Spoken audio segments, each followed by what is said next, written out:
special welcome to Thank Meena you. and Ganesh. My first question to both of you was going to be something different, but as I came up here to honor the young people in the audience, I thought we'll start with Jab We Met. Okay. So both of you studied in IIM Calcutta, right? That's right, Yeah. yes. And is that where the startup happened? The startup of Ganesh family happened there. I have my mic. Okay, You okay. can hear me, right? Yeah, okay. So the Ganesh family actually started in IIM Calcutta. That's right. So you're studying or doing these things? Well, I don't know. Okay, so Little bit of both, I think. let me go to second screen level now. So who fell for who first? So it's a very old question, okay, right? So I still remember, any of you who remember what is 26 June 1983 remind you of? That's a serious Anybody? question. Serious question. Yeah. World Cup, yeah. Very well. India won the World Cup final for the first time on that date. Okay, that was the day when I was going from Jamshedpur, where I used to work in Telco, what is now Tata Motors Jamshedpur, to join IIM Calcutta. Okay, right.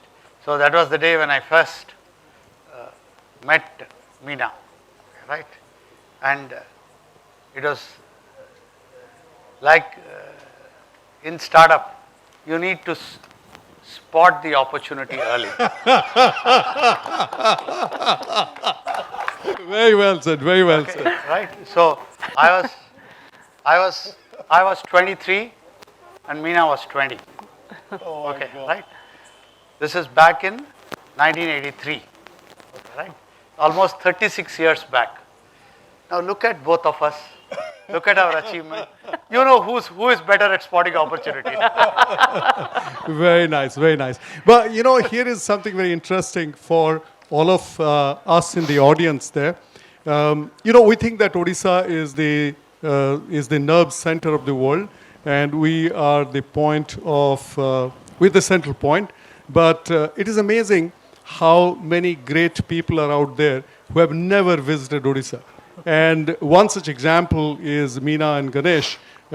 When I and Sanjay, Sri Sanjay Singh here, visited Bangalore some time back, we were shocked that they have not even come to our state. So no agenda, we said first you have to come and fall in love with the state. We want you to come and breathe the air, see the sights. So I want to ask you, very first visit, special welcome from the state, from the entire Thank you. entrepreneurial community. Give us the first day, first impression. Meena, you go first. Sure. First of all, Subroto, many thanks for getting us here. Like you rightly said, never been to Bhubaneswar before or to any part of Odisha. Of course, I've always passed through. I used to live in Calcutta and used to go to Chennai. That's where our hometown was. So past Chilika Lake. So I remember that. From the window, I used to look at where is that lake and I see it. So that's the extent of my knowledge, I'm sorry to say. But that said, I've had a lot of very smart people who from the state of Odisha have worked with me over my many years of career, and some really phenomenal people. So I've got a great deal of respect for the state. But after coming here, 2-3 things which struck me. One is the warmth of all of you, the way everybody welcomed us and how you, the hospitality, the beauty, the culture. And the third thing, which I think is the most pertinent, is how passionate all of you are about the state and wanting to put it into the map in absolutely on top. And what you put down as your capstone as this is people skilled in Odisha have to stand out as the best in the world. That kind of passion where private sector, government, everybody coming together to make a difference to the state is really phenomenal, very inspiring. Thank you so much. I think you need to give her a big hand. Very nicely, you know, straight from the heart, very nicely said. Ganesh, your turn. You better say something nicer than what she said. Otherwise, So I think firstly, I mean, forget about your being shocked. I am actually ashamed that despite going multiple times to London and going to other places, there are places like Bhubaneswar or Kolark and Puri where we have not been. And this is something at 57 years of age it's not really right. So I'm very happy. So when you had very kindly invited us, we jumped at the first opportunity to come here because the failure is ours, okay, right? It's not for this, and there are more places like this which you need to go. So it's really my pleasure, and it's our feeling that we've not been here before. In terms of Orissa, I think one of the things that we hear and the perception is it's extremely well-run state, right? So that is something that came through in the short time, when the way we were received, the way the presentations went, when we heard about it. This almost can put a corporate to shame, right? And that's very, very important, right? Obviously, politics will be there, other things will be there. Those are all part of the world. I mean, there's no. I mean, it's there everywhere, all over the world. But the approach, professional, corporate, step-by-step approach, right from the interactions we have had with you, your team here, it's been extremely heartening. That's one. Two, I love the city seems to be a very planned city. I mean, you also come from Bangalore. I also come from Bangalore. It's chaotic to say the least. Okay, right? So it's very impressive. I think the planning and the kind of professionalism that we came across is very nice. Obviously, we have seen how when Funny was there, how the government handled it. I think it has been a good example for all of us. I didn't come here, but what we hear about the way it was handled is a role model. Yeah, absolutely. This is a state with its heart in the right place. Absolutely. And you know, the Honorable Chief Minister, the entire bureaucracy, the political system places very high importance on the human life of particularly people at the bottom of the pyramid. And that is why I was telling that to us it's not about skill, but it's about human transformation. But you know, moving on from that conversation, you have been a very unique entrepreneur couple, and I've seen very few of your likes in the firmament. The reason I'm saying that is that you are not venture capitalists. You have created and sold companies worth maybe more than half $500 million, but you are not VCs, you are not angel investors, and you are also not people who have created startups with the idea of selling and moving on. So you have very different breed of entrepreneurs who have done things for the long run, for the long haul. So give us a little perspective on your philosophy towards entrepreneurship in a world where people tend to think that getting into business is all about get rich quick. And by the way, when I visited their office last time, it's a very low budget office, low budget operation. And, after the meeting, Ganesh just went away in a car whose retail sales value would be probably less than 5 lakhs. Okay. So on to my question, what is the philosophy with which both of you are building growth story? How did you think about this very distinctly different approach towards entrepreneurship? Sure. So maybe I'll just go back a little. I came into the startups space in 2000 with my first company, Customer Asset. Absolutely babe in the woods, had no idea, said, wow, this looks like a great idea and I can do it. Absolutely bright-eyed and bushy-tailed with a small baby in the house, 6-month-old kid, I started Customer Asset. So that was an interesting time. But that was the first, and then I did another one. And then what I felt was that there are just too many brilliant opportunities, so many different challenges out in the country. We don't just need to do one at a time. There are many ideas, many problems to be solved, and India that way is great. And you touch anything, there is a problem. So you can build one company around that. You solve a problem of healthcare, education. So you want home delivery of something. You want a house to be built. There is a problem everywhere, there is a challenge everywhere, and there's an opportunity everywhere. So the thing is, can we build a lot of solutions for people that really, really matter? That's been the driving force in the last, I would say, 15 years. The first of the startups was more about, wow, this looks great, I can do this too.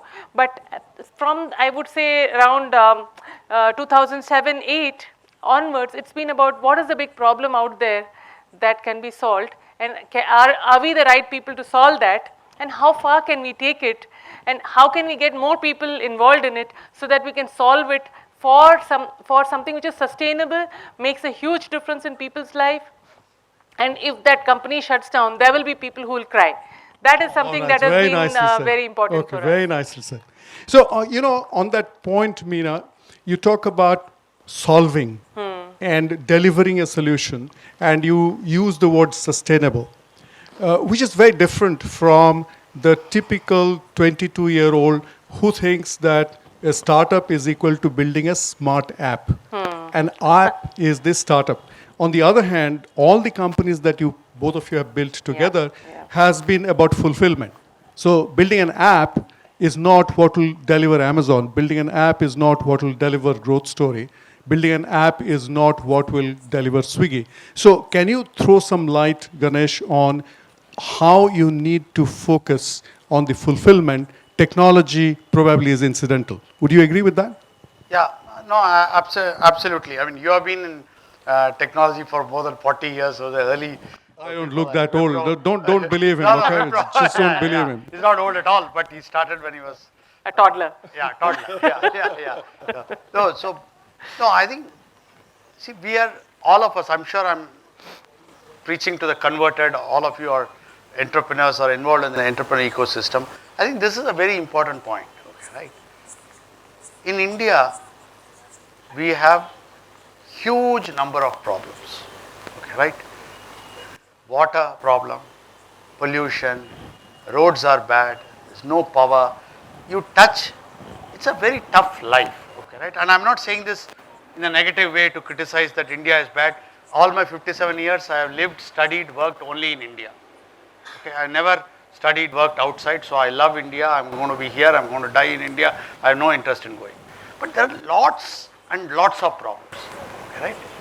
US, Europe are evolved countries. Now, there are two choices. We can go on crying and cribbing and doing that. Or say that, how do I translate the problem into an opportunity? Okay. We are all lucky to be in India where there are so many problems. If I am in US, I have to find Deal a with Trump. problem. You have to deal with Trump. That is I there, have to deal of with course. Trump, that's a big problem.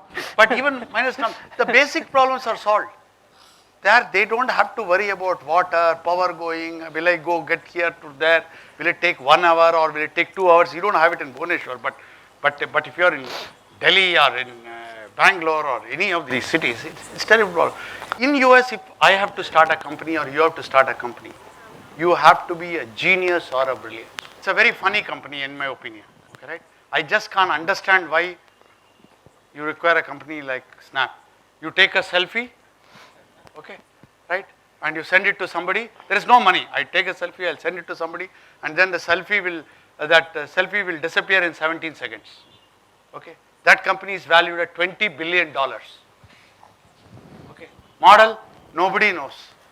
So this, okay, you have to be sheer brilliant in US. Okay, right? To start a company, to make a, I can't even understand. First of all, if you look like me, do you want a selfie? Okay. I don't want a selfie. Other part is okay. If you have my selfie, I want it to disappear in 17 seconds. I don't want you to have it. Okay, so whereas here, you can make money delivering eggs and milk. Okay, we do that in Big Basket. It's valued at unicorn status at more than $1 billion. Forget all the valuation. There is enough demand. People love Big Basket. They want to go there. Similarly, Portea Medical. Send a doctor home, send a physiotherapist home. You can build a company. Can you do that in US, Europe? No. So I think in India, as we stand today, and you are doing this in Startup Odisha, and you yourself, you are saying that there is a problem. We need to create jobs. We need to create employment. We can actually do it. So here is the best opportunity. We have the best of the time to be able to do it. And in Growth Story, it cannot be done by app. Okay, app is fine. But to be fair, Subroto, we are all old people. Okay, right? We understand how to execute well, how to hire people, how to send people, how to deliver eggs and bread and all that stuff, how to send doctors and all that. We like non-sexy, non-glamorous, core problem. Roti, kapda, makan, healthcare, education, entertainment. All of this is core. Each one of it is a problem and you can solve. But what happens in that? Yes, like you and me, we'll end up losing all the hair. He's, he has this knack of being unkind to himself, and then he makes, unkind gestures at me. So I still have a little more than you have. So Meena, thank you, Ganesh, by the way. Meena, let me ask you to tell our audience here a little bit about Portea. By the way, Portea hires from Odisha. Yes, And, me too. but people do not know. So I want to hear from her own, own narrative, something about Portea. Thanks. So, in 2013, after we sold Tutor Vista to Pearson, I was looking at what could I do next. Of course, I could just help set up a number of companies. Big Basket was already launched. There were a few others which were in the annual which were coming up. Either I could just help those, or I still wanted to be building something from scratch, executing it myself. And like Ganesh said, everything is about execution in all our businesses, like you rightly said. And so I looked at the various sectors and felt like in healthcare there were still many problems to be solved. A lot of investments have gone into healthcare, many good hospitals have been set up, but the outside of hospital care in this country is woefully inadequate. If you look at healthcare any other part of the world, there is a hospital, there is outside of hospital, which could be home, which could be retirement community, it could be technology based. There are so many different ways in which you manage health outside of hospital. In India, that has been neglected all these years. So I felt like there was still an opportunity. And my own experience with managing health of my folks has been that Your mother. my father actually at that time. Okay. My mom passed away last year, but Portea started soon after I lost my father, whose health I had been managing. And I'll give you some anecdotes. I mean, anecdotes tell you the story. Father had cancer. We went to Manipal. Know everybody top to down. Great surgery. Wonderful experience. I speak to the PRO. I get out of the hospital. Otherwise, it takes 8 hours to get checked out of a hospital. Okay, so all that gets taken care of. But I go home, and next day he's choking. I need to get a nurse to come and clear his airway. It took me about an hour with my car running around. Please help, nobody came. Fine, ho gaya.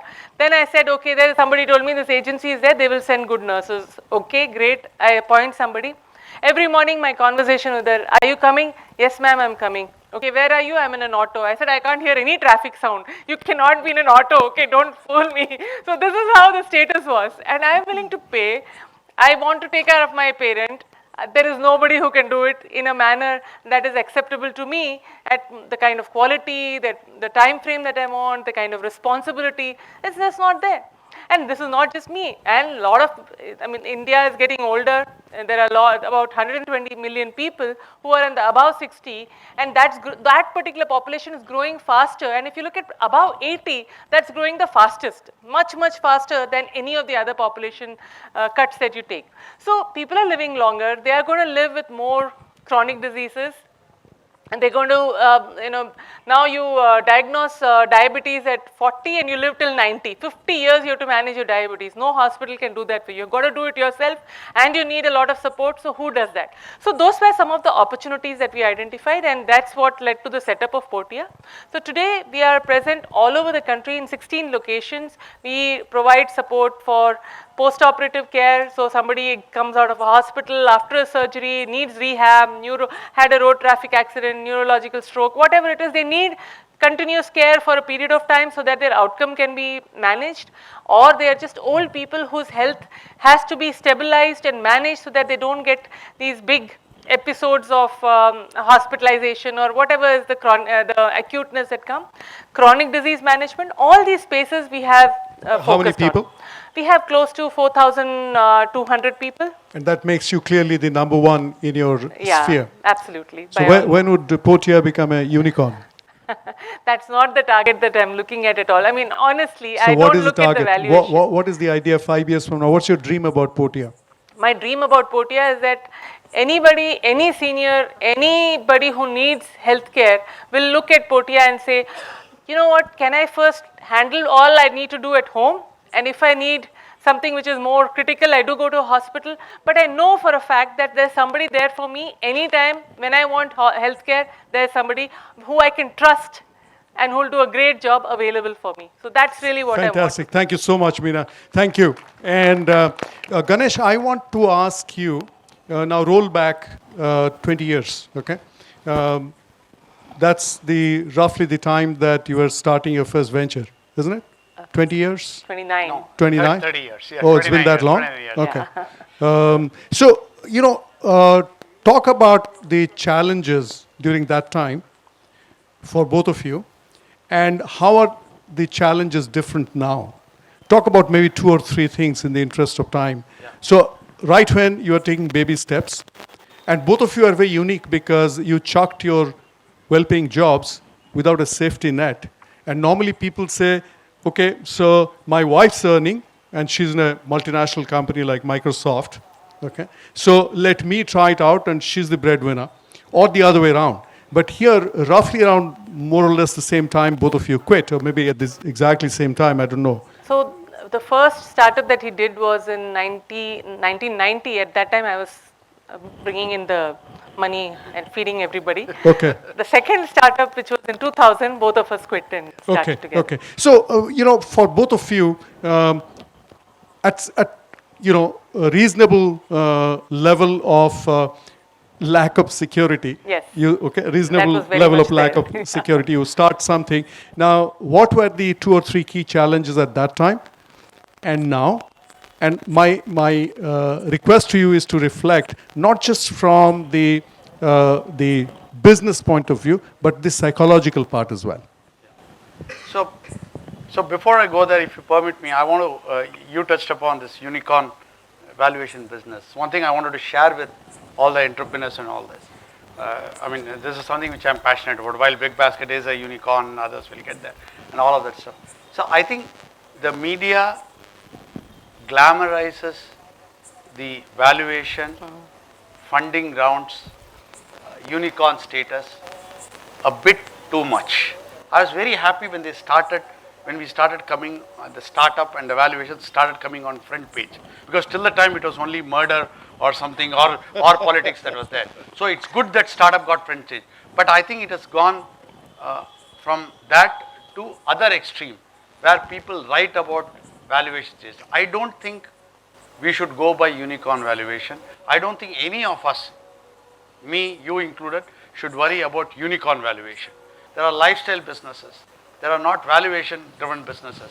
There are businesses that can take some money, reach profitability, and become a great company. You have shown it in Mindtree, taking it public and profitable company. You don't need $3 billion of cash infused into the company to create $8 billion of valuation. That's good. That's one model. So we should redefine the word unicorn for us in India.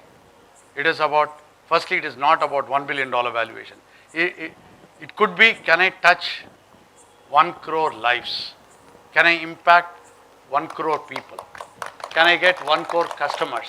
That's one. 2, from your entrepreneurial point of view, can you start something on your own? Can you feel proud of it? Can you feel happy? Can you make enough money not to worry about money and be comfortable and grow and have the satisfaction? That's most key. Can you create employment? And that's what you're doing in skills, right? So I think we really need to do. You cannot, just because in US they say $1 billion, that $1 billion doesn't have any meaning. So that's one. So coming back to your question about changes. See, it's very different. In 1990 when I started, very different. There's only one slight difference in it. I did have a safety net because Meena was working with NIIT, and I was able to step out because she was working. So one of the most important thing being an entrepreneur, find a wife who works and who brings money, or the other way around, right? So that is very good. That is more because I knew no, but Subroto asked a very important question.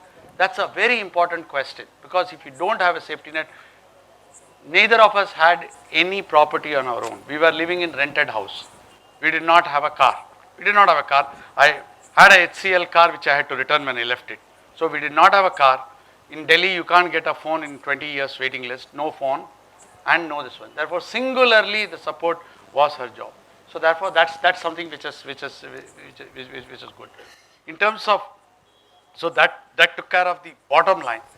Two, people again over glamorize about drop out from college and go into entrepreneurship.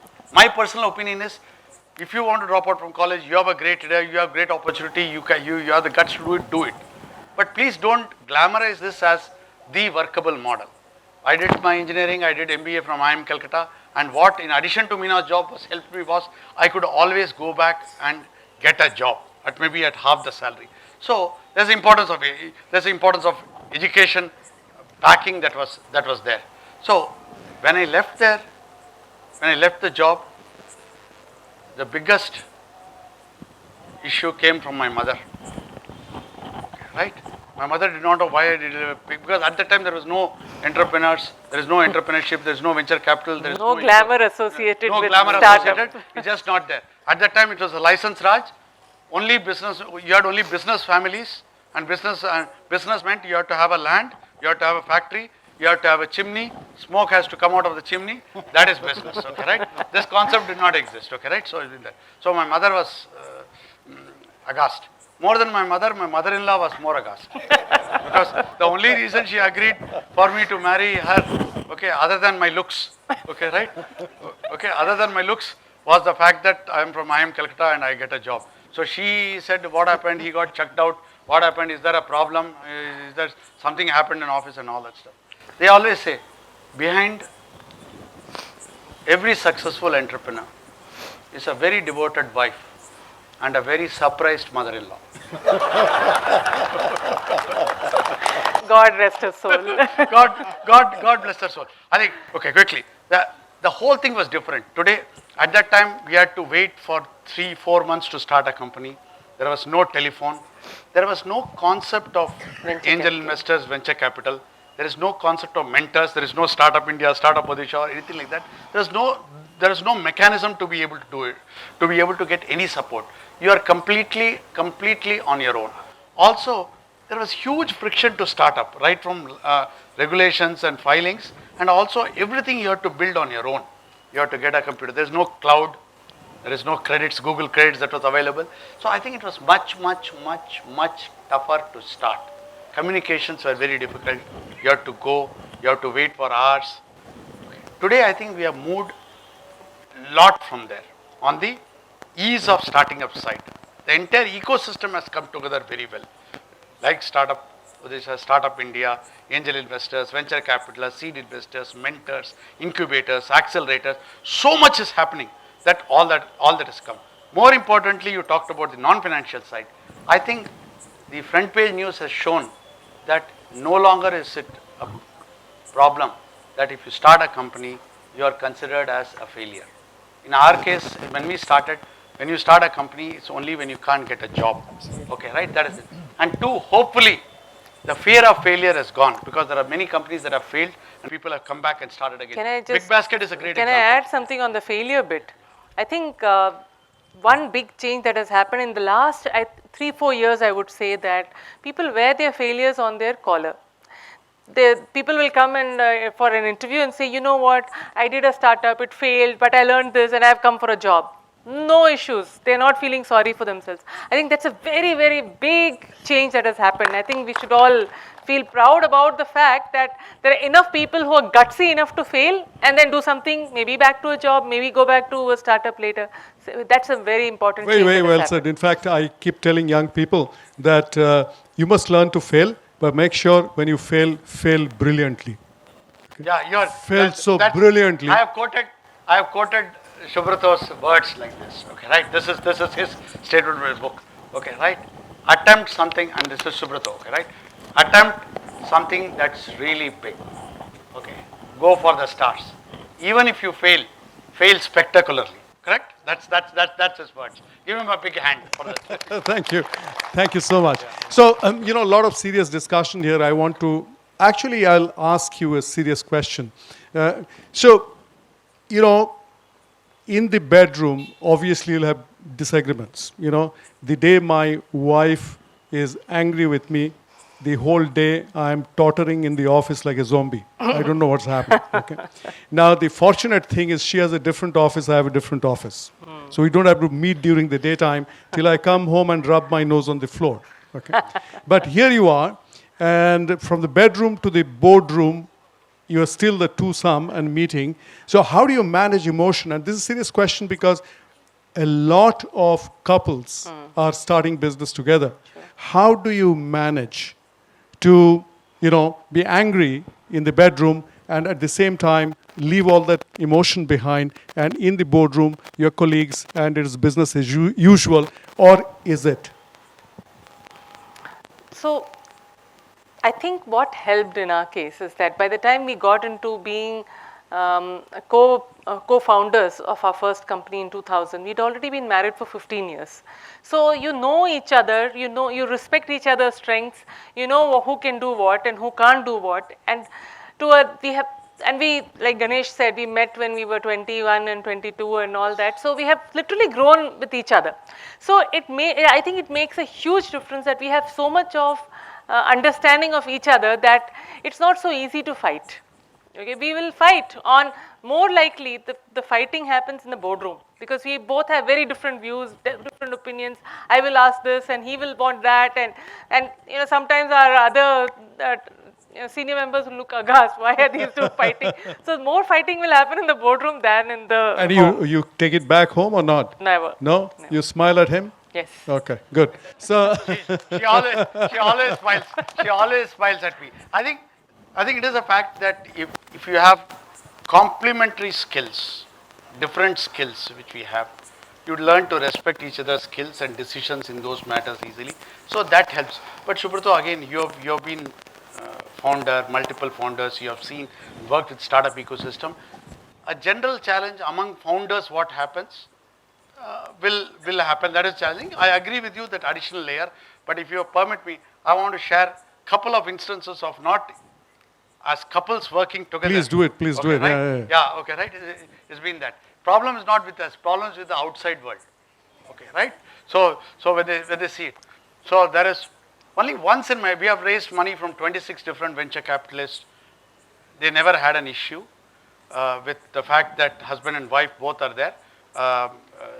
In one company, I was the CEO and this and all that stuff. So, but they didn't have a problem with that, except one VC. Okay, and you know what his problem was? Okay, we were about to sign the agreement for funding. Okay, right? His legal counsel. I don't want to name which country the VC is from. Not from India, but if I name you, people can guess. Like I said, our legal counsel has got a problem that tomorrow after we fund, and it is a $12 million funding. I know where this is going. Okay, I know where this is going. Okay. Yeah, after I fund. So United States of America. Yeah. Okay. No, if I fund, after I fund, what happens if Meena files a case of sexual harassment against you? Okay. The company has the liability to settle. And when the company investigate, you say, yes, I did sexually harass her. Okay, right? We have no choice but to give $5 million to Meena to settle the claim because there is no dispute, right? I mean, the accuser and the accused have so bizarre, said that, so and bizarre. you take the 5 million home and split it into 2.5 million, and we are out. Okay, right? So this was one. The other one was with when we sold customer asset to ICICI. Okay, right? And before the deal was consummated and all that stuff, ICICI wanted to have a offsite. We said, we are a startup, the deal has not been done. And we said, we are not going to come from Bangalore to Bombay spending our money because money has not come in and we don't have time for all this travel and all the stuff. Okay, right, we are not going to do it and all that. They said, okay, that's fine. We'll still have an offsite to do planning. We will pay for your travel and stay. I said, fine. So they did Lonavala or one of those resorts, they did. Okay. Then they asked our names and full names and all that to book, their corporate office book. We sent a name. They booked 2 different rooms for us. Right? Apparently, they have a policy that if 2 people of opposite gender employees cannot stay in the same room. Okay, right? Again, we had to go through. So some funny things happen like this, but by and large we manage. But Subroto, now I'm too old to even fight with her. I have the last 2 questions, and one I will ask you, and one I will ask Meena. Sure. So, Meena, I want you to tell our young entrepreneurs here, you know, three things you'd like to leave behind for them to think about as they grow their own business and their own lives. So, what are those three things you'd like to leave behind with them? Sure. So, one of the things that I very strongly believe in, and has been the case even when I was in corporate or outside, is, and then in the startup, is never limit yourself. Don't go by job description, what is expected of you, or what can be done, or what you decided to set out to do as an entrepreneur. That's just a general guideline. Then you see what more is required. If you are in a corporate job, say, what does the company really require? What can I do to make a difference? And the same principle I have applied throughout my life, even in a startup. And I think that is something which is core and fundamental to what I believe. And I think it's very important for all of us to keep pushing our boundaries, to push the boundaries of job descriptions or what we set out to do. So that is something which I strongly believe in. Second, being an entrepreneur is a very, like Ganesh said, it's tough, it is worthwhile, it's a marathon. You cannot run a sprint and hope that everything, and maybe some people hit chakkas in the first ball and lucky for them, but most of us have to work really hard. And if we have to work really hard, we have to have the physical and mental stamina to do so. So invest in yourself, make sure that you're pacing yourself, don't burn yourself out, make sure that your family, friends, everybody is there to support you, because it is going to be difficult, it is going to be challenging, sometimes it is nice, sometimes it is tough, sometimes you feel like crying. You need people around you who will support you through that, and don't be shy of sharing some of the failures and challenges that you're going through, because the mental stamina comes out of that, of having the ability or the space where you can share your problems. If you can't and you take all the pressure onto yourself, you cannot continue. After some time, you feel like giving up, or you feel like caving in. And so give yourself that strength from within and from outside. So that is very nicely said. In fact, I remember when you said what you said, I was remembering the lines of the poet novelist Vikram Seth, who said, you talked about marathon, right? He said, long distance runners budget for segmented pain. Okay, so you have to budget for segmented pain, because in different segments of the marathon, different kinds of pain will come. So thank you, Meena. That was very, very nicely said. Now, Ganesh, you've been a big city man, metro man. You look at Bhubaneswar. We are a B town. Okay, we are tier 2 city. If we were to become a hotbed for startup ecosystem, what thoughts should you like to leave behind? Because I have policymakers sitting in the audience here. My colleagues in the government at the highest level are sitting here. What kind of, and it's not just about the government. I think the entrepreneurs themselves have a lot of responsibility. Like it is, Bangalore is Bangalore not just because of the government. It is because what the entrepreneurial ecosystem has taken on as its own responsibility. So both to my colleagues in the government and to my colleagues in the entrepreneurial ecosystem, what would you suggest are the 2 or 3 or 4 things that the state of Odisha should do so that it is seen as a hotbed of the startup revolution? Yeah. So I'm a startup guy, so I'm not a policy maker. So you, I'm sure would have thought through and addressed this. I think, but some thoughts I can share. One, I think right now the time is perfect time for tier 2 cities to be able to do that.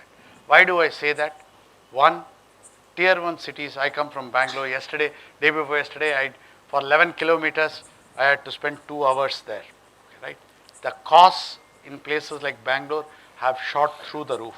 You know this from the IT services business, call center business have completely gone back to Philippines, because it's no longer cost effective to do that. It's easier to get a call center set up in many parts of US than it is in Bangalore, where we all started in Bangalore or Gurgaon. You just can't do that.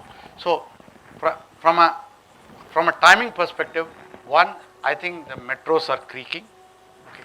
Next is the tier 2 towns that offer the best opportunity to start businesses. I gave an example of Jaipur, right, where take Car Deco. Car Deco is a unicorn. it's headquartered in Jaipur. There is no reason for that guy to come to Gurgaon or this. So I think from an attractiveness point of view, if you do a SWOT analysis, there's already a good groundswell for you, for Bhubaneswar and for Tier 2 cities to be able to do that. Two, what has happened is, because of internet, because of technology, because of the democratization and leveling of playing field that has happened, you can actually be anywhere and work anywhere. Okay. Today when I was with Orange Cross and talking to them, they had people in Bombay, there are people in Bangalore doing work here and doing that stuff. Okay, right? And that's already happening. You use Zoom, you use WebEx, you can actually have a great this one. What is really required is, there is something to be said about critical mass. Okay. Fortunately, I think Bhubaneswar is there. You look at the entrepreneur, it's not too hard.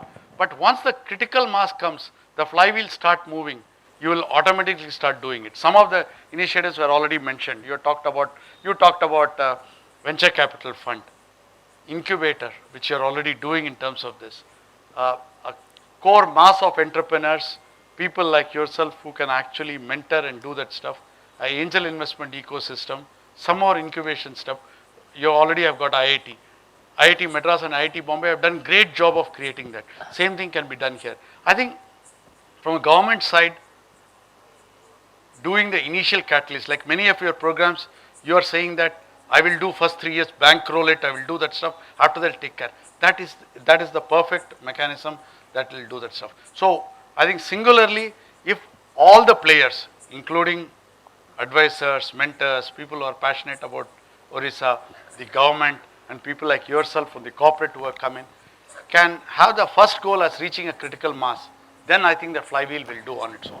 Can I add one small thing? I think also there is a need to talk about some role models from Odisha. I think we are a little quiet about that. Yeah. Perhaps making that more visible to the world may attract, if nothing else, at least some of the people from this state may want to come back and do it over here because they've seen others succeed. I'm sure you've got great success stories which we are hearing about here. I think some visibility would be useful. I think Orissa people like to be very quiet. I spent my first 35 years of my life in Delhi. Okay, if you know don't need Delhi much and to Punjabis, be loud over there. okay, right? We are loud, okay, right? I'm not a Punjabi, but I identify. We are loud, okay, right? If it is X, we will talk 10x. I think in Orissa is a state where if it is X, they underplay it. Right? Some more of PR. And I thought Tamilians are considered to be Punjabis of the south. Yeah, they are. Thank you so much. And Meena and Ganesh, please tweet about our beautiful state. And please update your Facebook page saying what a great time you had when you came here. And good luck with all your mission today and tomorrow. And we hope to engage with both of you even deeper and in many, many meaningful ways. So please give them a big hand. Thank you very much. All the best to all of you. Thank you. Very kind of you too. Thank you, Subroto. It was wonderful.